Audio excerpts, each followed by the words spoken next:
नमस्कार, आप देख रहे हैं हरिभूमि टीवी।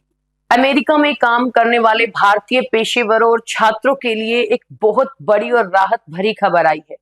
ट्रंप प्रशासन ने पिछले महीने H-1B वीजा पर $1 लाख का जो भारी भरकम शुल्क लगाया था, उस पर अब USCIS ने एक बड़ा स्पष्टीकरण जारी किया है। क्या आपको ये मोटा शुल्क देना होगा?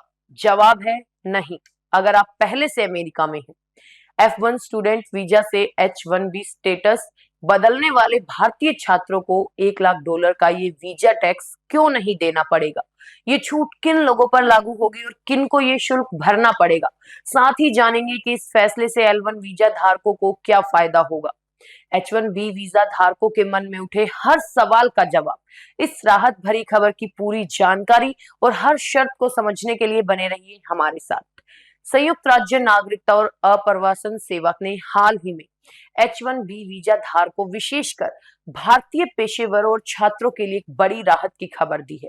यूएससीआईएस ने स्पष्ट किया है कि ट्रंप प्रशासन द्वारा पिछले महीने अंतर्राष्ट्रीय कॉलेज ग्रेजुएट पर लगाए गए $1 लाख के भारी भरकम शुल्क से उन्हें छूट दी जाएगी, जो पहले से ही अमेरिका में है।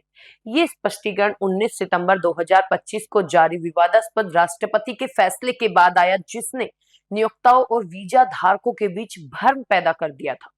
20 अक्टूबर को जारी नए दिशा निर्देशों के अनुसार ये शुल्क उन लोगों पर लागू नहीं होगा जो अमेरिका के भीतर अपनी वीजा स्टेटस बदल रहे हैं, जैसे F1 स्टूडेंट वीजा से H-1B स्टेटस में बदलाव। देश के भीतर रहने की अवधि बढ़ाने की मांग करने वालों के लिए भी ये छूट लागू होगी। हालांकि ये शुल्क उन श्रमिकों पर लागू होगा जिनके लिए याचिकाएं अमेरिका के बाहर से दायर की गई हैं या जिन्हें याचिका पर निर्णय से पहले देश छोड़ना पड़ता है। यूएससीआईएस ने यह भी स्पष्ट किया कि वर्तमान H-1B वीजा धारकों को अमेरिका छोड़ने और वापस प्रवेश करने से नहीं रोका जाएगा। ये शुल्क केवल 21 सितंबर 2025 को या उसके बाद दायर नई H-1B याचिकाओं पर लागू होगा, जो उन लाभार्थियों के लिए है जो अमेरिका के बाहर हैं, जिनके पास वैध H-1B वीजा नहीं है।